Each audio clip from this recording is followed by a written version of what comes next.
श्रद्धा श्रीवास्तव जी का कहानी संग्रह धूप नीचे नहीं उतरती, इसमें से मैं आपको एक कहानी सुना रही हूँ। कहानी का शीर्षक है चंपई सुबह। चंदिया रोड, लाहौरा, उमरिया, करकेली जैसे छोटे छोटे कस्बों से गुजरते हुए इन नामों की ध्वनि मन में जाने कैसी एक पुलक भर रही थी, मानो ये कस्बों के नाम ना हो, नायिकाएं हों जो धानी चुनर की आड़ में अपने सलोने रूप में मोहती पुकार रही हों सदियों से। पहाड़ों में टेसू के फूल धधक रहे हैं और आम्र मंजरी की गमक मन में कितना कुछ उमगा रही है। हम जिस कमरे में ठहरे वहाँ शाम ही घुप अंधेरा पसर आया था। एकदम शांत वातावरण, इतना ही आप पत्तों की सरसराहटों को सुनकर महसूस कर सकें। एकदम शांत वातावरण, इतना कि आप पत्तों की सरसराहट को सुनकर महसूस कर सकें। मैंने उस रात कुत्तों के पिल्लों की कुनमुनाहट को सुना, जो शायद कहीं पास हो रहे होलिका दहन की गर्माहट को दूर से भांप रहे होंगे। बहुत तड़के एक झाड़ू लगाती बुढ़िया जैसे कहानी में होती यहाँ दिखी। दिखने से पहले सुनाई दी आवाज़, बुहारने की आवाज़। कितने सालों से बुहार रही है, पत्ते पत्ते, ढेर सारे पत्ते। यह होली की सुबह थी। हम एक छोटी सी परिक्रमा के लिए निकले। सुबह साल के लंबे लंबे वृक्षों के बीच पीले पत्तों की बिछावन में पग धरते हुए एक अजीब सा संकोच हावी था। पत्तों की छाती पर भारी ना पड़े हमारे कदम उगते सूरज की सिंदूरी किरण गालों को छू रही थी। एक लंबी दूरी तय करने और कलचुरी काल के मंदिर देखने के बाद हम एक नीम के चौरे में सुस्ताने रुक गए। वहां बच्चों की एक टोली पहले से ही मौजूद थी। अलग सुबह थी इनकी, होली की सुबह। हम पाड़ीग्रही बाबा के साथ थे। बाबा रोजाना दूध लेने इसी रास्ते से आते हैं। शायद बाबा ने होली की ईदी देने का वादा इनसे पहले ही कर रखा होगा। बाबा ने सबको 10-10 रुपए दिए। 10 रुपए में रंग नहीं, पिचकारी लेनी है उन सबको। प्लास्टिक की लंबी वाली पिचकारी।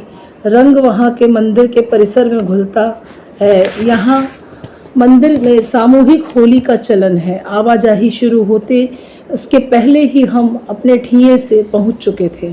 बच्चों की उस टोली में एक चंचल सी श्यामल सूरत पर मन ठहर गया था। मैं उसकी ओर आकर्षित थी। सम्मोहित शायद बाबा ने भाप लिया था और मुझसे उन्होंने कहा, हम शाम को फिर इनके बीच आएंगे। शाम को हमें माँ नर्मदा की आरती में शामिल होना था। मंदिर आरती में शामिल होने शाम फिर पगडंडी पर चलते हुए हम हवा को सुन रहे थे। मंदिर तालाब में सफ़ेद कुमुदनी को गुलाब कावली को भी उस समय कच्चे रास्ते पर चलती बोलेरो जीप सबसे अवांछित लग रही थी। यह मंदिर का परिसर था जहां फ्री वाईफाई की सर्वसुलभ सुविधा आपको दुनिया से जोड़ती है। आश्रम में दीन दुनिया की कोई खबर नहीं थी, न समाचार पत्र, टीवी, न मोबाइल। वाकई हम दुनिया से दूर थे। आप एक साथ दो जगह नहीं हो सकते। हम पूरी तरह यहाँ के जीवन में घुले मिले थे। यहाँ रहना था और यहाँ रह के आप यहीं के हो जाते हो। यह बाबा के दिनचर्या का हिस्सा था। वो यहाँ हर शाम बैठते ही बच्चों की टोली उन्हें घेर लेती। वो उनके फ़ोन से ऐसे चिपकते जैसे मिठाई के एक टुकड़े पर मक्खियाँ। मोबाइल में वो मोगली देखते या फिर मोटू पतलू देख वह खूब दिल खोल कर हंसते। वहाँ टूरिस्ट की आवाजाही थी। चूड़ी माला कंठी लिए कुछ मनिहारिनें थीं। नर्मदा मैया की कहानी बाँचते वहाँ के स्थानीय लोग थे। जटाधारी साधुओं की बैठक तो कहीं चाय की गुमठी पर बाइक पर टिके नवयुवा। मेरी फंतासी में था, हो न हो इन दिनों महुए का नशा तारी होगा और मंदिर के स्वर हावी होंगे। पैरों में थिरकन होगी, पर नहीं, यहाँ के युवाओं के सिर पर रंग बिरंगे विग और हाथों पर स्मार्टफोन था। सबके चेहरे से रंग उतरा नहीं था। टेसू अटाटूट पटा पड़ा था, पर बाजार का रंग जमा था। सुबह जिस लड़की की सूरत मन में बसी थी, उससे यहीं पीपल के पेड़ के चबूतरे में मेल मिलाप हुआ था। नर्बदिया नाम था उस लड़की का। बाल उसके कटे हुए थे, नाक में लौंग चमक रही थी। मुस्कान और चेहरे का सलोनापन किसी को भी बरबस उसकी ओर खींचता था, इसलिए केंद्र में वही थी। कहीं भी नजर जाती, वापस लौट लौट कर उस पर नजर लौटती। उसका कूदना, फांदना, खिलखिलाना और फिर मोबाइल में मोगली को देख देख कर खुश होना। बाबा उन्हें उनकी पसंद का वीडियो दिखाते और बड़े प्यार से उन्हें पढ़ाई लिखाई की बातें करते, पूछ परख करते, जैसे कि स्कूल गए थे, खाना वाना कैसा रहा आदि प्यारी प्यारी कोमल बातें। अरे ये क्या, इतनी सुंदर पायल हाथ में क्यों ली हो, लाओ पहना दूं, मैंने नर्मदिया से कहा। वो सकुचाती है, शर्माती है, हाथ पीछे ले जाती है।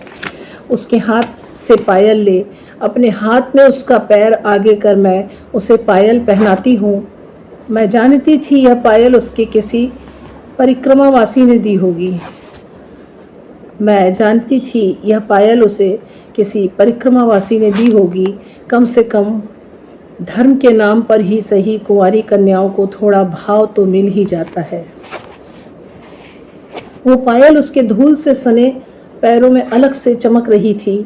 आह कि सुंदर है नर्बदिया, पहने रहना, मैंने कहा। जिस पर सहेलियां बताती हैं वो इधर उधर फेंक देती है अक्सर। वो इन चीज़ों की परवाह नहीं करती। नर्बदिया स्कूल जाती है? मेरे इस सवाल से उनमें चुप्पी छा जाती है, जबकि मुझे पूरा भरोसा था वो स्कूल जाती होगी। उसके स्मार्टनेस देखकर और अपनी सरकार के बड़े बड़े पोस्टर शहर शहर, गांव गांव, गली गली लगे होते हैं, पर भरोसा भी था। लड़की बचाओ, लड़की पढ़ाओ, स्कूल चले हम। बेटियों के लिए शुरू की गई योजनाओं का आशय ही बेटियों को शिक्षा के लिए प्रोत्साहित करना है। लेकिन यहाँ कुछ और बात थी जो मुझे उसकी किसी सहेली ने नहीं बताया। बाबा ने बाद में बताया, इन बच्चों की टोली के दूर चले जाने पर। बेटियों की माँ का मान होता है, होना चाहिए। इस नाते नर्बदिया की माँ के बारे में जानना चाहा तो इतना बताया। वो सामने जो धर्मशाला है, वहाँ रहती है नर्बदिया और उसकी माँ। उनका कोई घर नहीं है, घर जहाँ लौट कर हम आते हैं, घर जहाँ लौट कर हम जाते हैं। अपना घर होना हर किसी का हक है। उसका घर होता, भले ही मिट्टी का होता, घास फूस का होता तो। इधर नर्मदा आरती का वक्त हो चला था। हम मंदिर परिसर में अंदर कुंड के पास जाते हैं। वहाँ देखा लोग दीपदान कर रहे हैं। नर्मदाष्टक की स्वर लहरी और जल में दीपों के लहराने में मेरा दिल कपाता है। एक झुरझुरी सी पूरे शरीर में दौड़ जाती है। मेरी आंखों में सिर्फ उसका चेहरा तैरता है।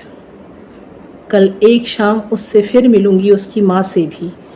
अपने आप से कहती हूँ, बुदबुदाती हूँ, जबकि अब सब आरती में अपना स्वर मिला रहे हैं। लौटते हुए तारों भरा आसमान साथ हो लिया था। बाबा ने बताया था नर्मदिया को स्कूल में आने नहीं देते क्योंकि उसकी माँ को कोढ़ है। नर्मदिया अछूत है यहाँ के लिए। क्या? बाबा ने कहा। यही वजह है उसे स्कूल के दरवाजे से 4 बार लौटना पड़ा।